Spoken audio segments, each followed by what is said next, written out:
After Abdus-Salam Reged took over the village from his father, he expanded it with 10 special museums, covering such varied subjects as mummification, ancient boats, the Coptic and Islamic periods, and the life of President Nasser. Dr. Abdus-Salam has made the Pharaonic village into an open book.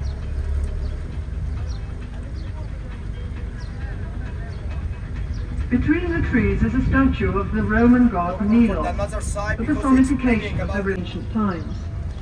The children surrounding the god represent the new life and fertility brought to the land by the annual flood. The plant growing in the water here is papyrus, which was used by the ancient Egyptians for making paper. The modern name actually comes from the but it gradually disappeared after new methods of manufacturing paper were brought to this country from China in about 1000 AD. Did this papyrus plantation and rediscovered the art after many years of research. Papyrus was also used for making boats, mats and sandals, and the lower part of the stem was sometimes eaten as a vegetable. The papyrus plant was the symbol of Lower Egypt, the northern part. The wife searched the country for the pieces of her husband's body.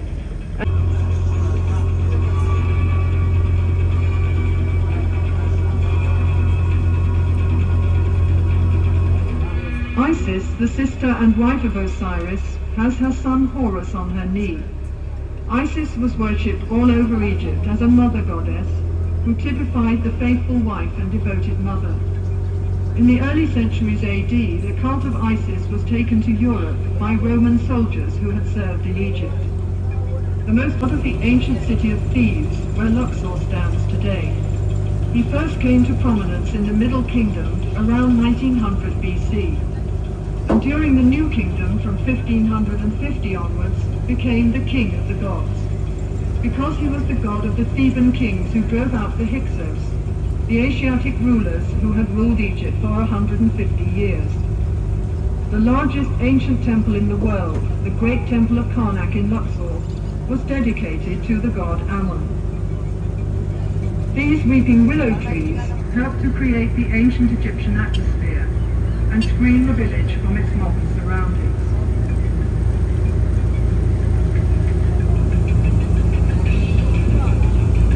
By his stepmother, Queen Hatshepsut, who ruled as pharaoh for the next 22 years. During this time, Thutmose trained in the priesthood and the army.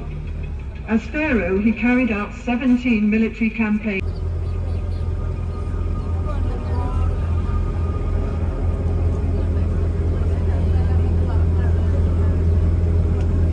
Akhenaten elevated the Aten, the disk of the sun, to be the state god of Egypt in a form of monotheism. Was a keen supporter of the cult of the Aten. After Akhenaten's death, the Egyptians returned to the old form of the religion.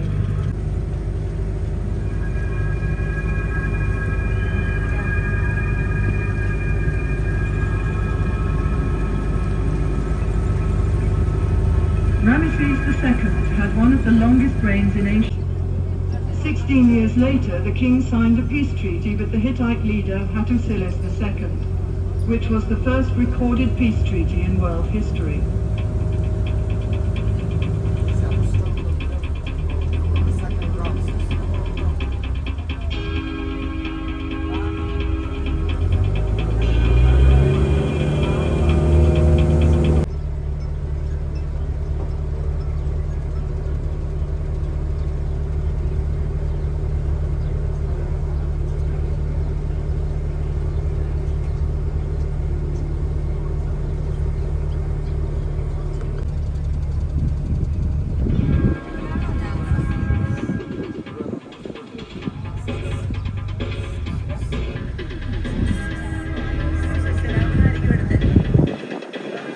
Scene shows the discovery of the child Moses, whose mother had put him in a basket and floated it on the Nile to prevent him from being killed by Pharaoh's soldiers. The child was discovered by a member of Pharaoh's family and was brought up in the royal palace. Eventually, he became a prophet who led his own people, the Hebrews, out of Egypt.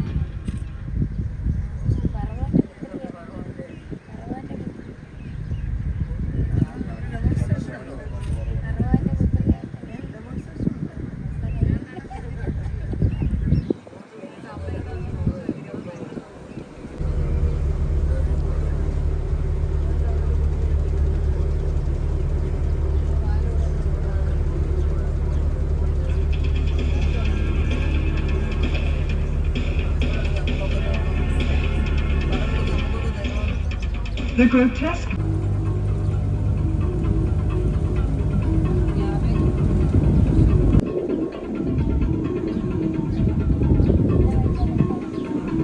Now life in ancient Egypt comes alive with scenes of agriculture and industry.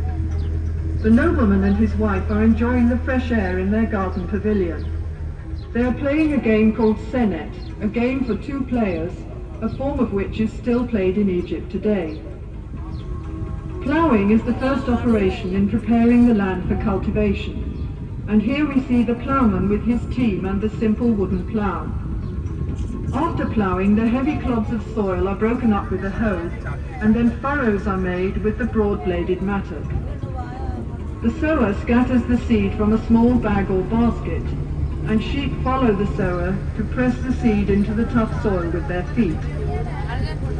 Egyptians kept pigeons for food, and they were used for carrying messages, especially for the army.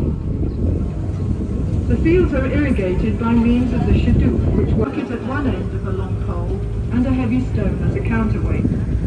Shadoofs are still sometimes used in the Egyptian countryside. When the grain is harvested, the sheaves are carried to the threshing floor in a net bag hung on a long pole. When a thick layer of grain has been spread on the circular floor, oxen or cows are driven round to break up the ears of grain with their heavy feet. The next process is winnowing, when the grain is tossed up into the air so that the lighter chaff or husk will blow away on the wind.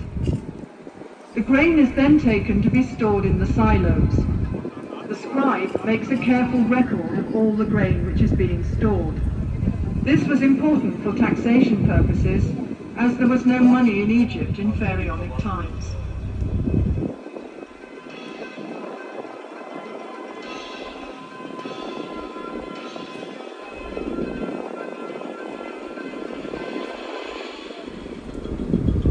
Honey was used for sweetening by the ancient Egyptians, as sugarcane was not grown in Egypt in those days. Beehives were made of pottery tubes piled up in rows. The River Nile was the main highway of communication in Pharaonic times, so boat building was an important industry.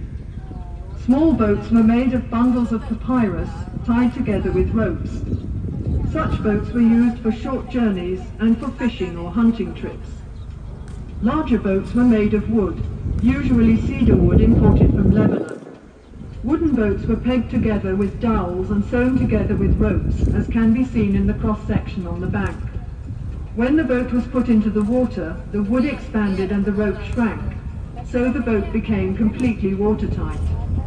A royal boat of this type can be seen in the museum beside the Great Pyramid of King Cheops at Giza. The palm tree was a valuable resource for the Egyptians. The trunk was used in house building, and the branches provided fronds for making mats and baskets, while furniture and boxes were made to use the various parts of the palm tree for the same purposes. There were many different kinds of fish in the Nile and its canals which made good food, and fishing was also popular as a sport. One method of fishing can be seen here, where a net is stretched between 2 boats, and the fisherman hits the water with a stick to frighten the fish into the net. Let's see if he's been lucky today.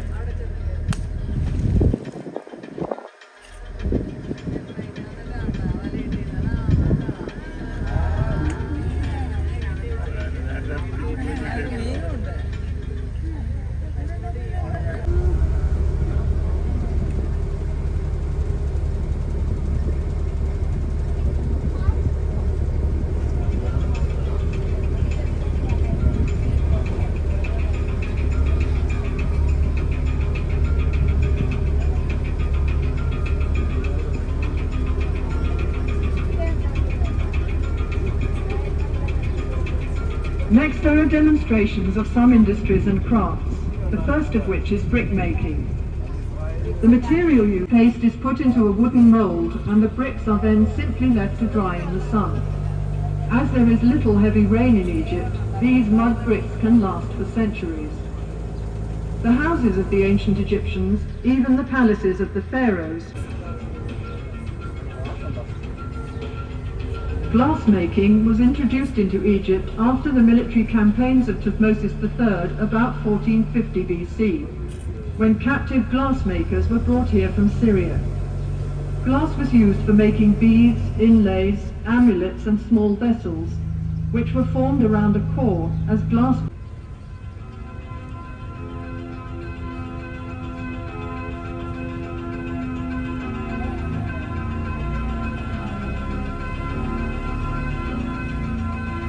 The Egyptians are also famous for mummifying their dead. Mummification is basically dehydration, and to speed up this process, the internal organs of the body were removed and preserved separately. The body was dried out by being covered with natron salt, a form of soda found in the deserts of Egypt. Amulets were put between the bandages to protect the mummy from harm. The whole process took 70 days.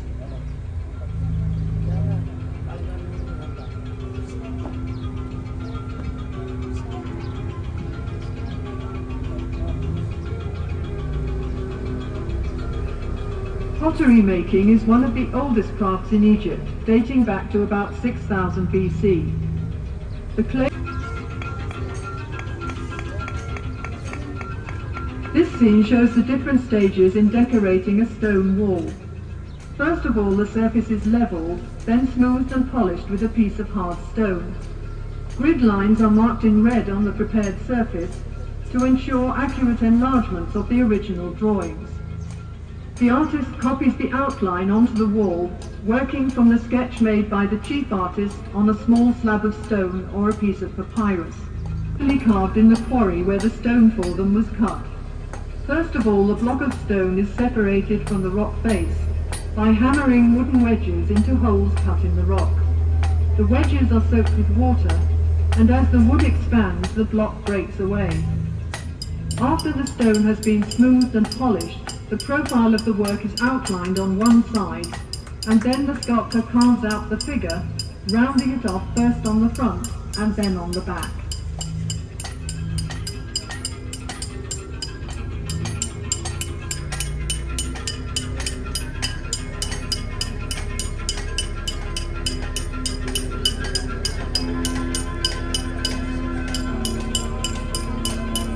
Vases were made from various kinds of stones, particularly alabaster, a soft stone which was worked into beautiful designs. After the rough piece of alabaster has been polished smooth, the vase is sunk into the ground to prevent cracking during drilling. Alabaster vases were used as lamps and for storing perfumes and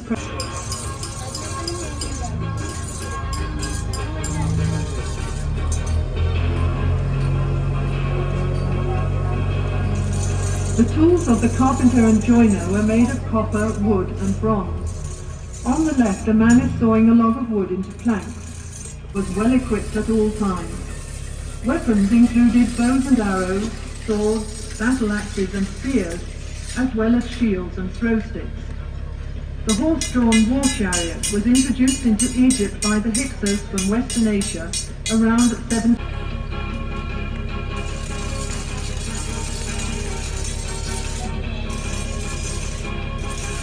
Perfumes were very popular in ancient Egypt and consisted chiefly of fragrant oils and fats. The juice is extracted from sweet-smelling flowers in a bag of heavy canvas, the ends of which are twisted in opposite directions with wooden bars. This scented extract is then mixed with oil or fat as a base. The plant was used by the Egyptians for clothing and many other purposes. Bundles of flax stalks are pulled through a large wooden comb to remove the tops and leaves. The stalks are soaked in water for a few days to soften them, and then beaten with a wooden mallet. They are then pulled through a smaller comb to separate the fibers from the outer woody covering, and the good fibers are picked out and spun into thread on a spindle. The fine linen thread is then woven into cloth on a loom. The earliest looms in Egypt were horizontal, and the upright loom was brought to this country by the Hyksos. Paper making, for which the government had the monopoly. The lowest part of the stem is the best part for paper making. The outer green rind is peeled off and the white pith is sliced into thin strips which are soaked in water. After repeated soaking, the now pliable strips are placed on a piece of cloth in 2 layers, one vertical and one horizontal. The surface of the sheet thus formed is then hammered with a wooden mallet to cause the fibers of the 2 layers to stick together. The sheet is then covered with another piece of cloth and pressed between 2 heavy stones for several days. During that time it also dries out in the hot sun and the piece of paper is ready for use.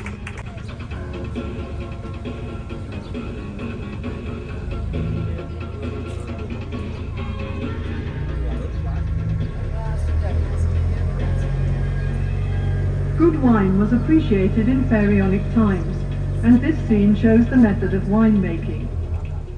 Bunches of ripe grapes are taken to the vat where the grapes are trodden out, and the juice extracted is poured into large pottery jars to ferment. When this process is complete, the jars are sealed with a clay seal, which is stamped with the date and the name of the vineyard where the grapes were grown.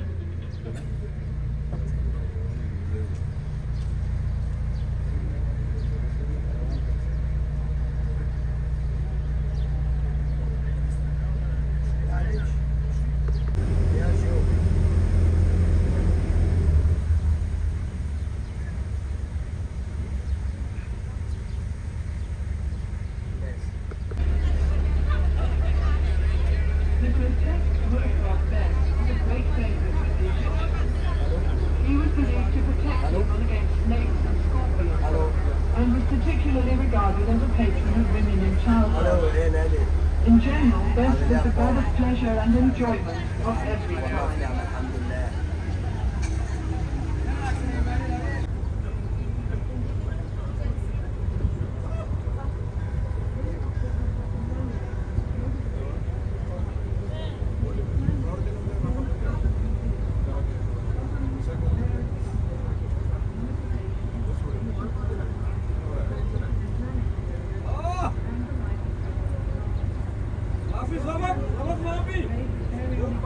How was your day?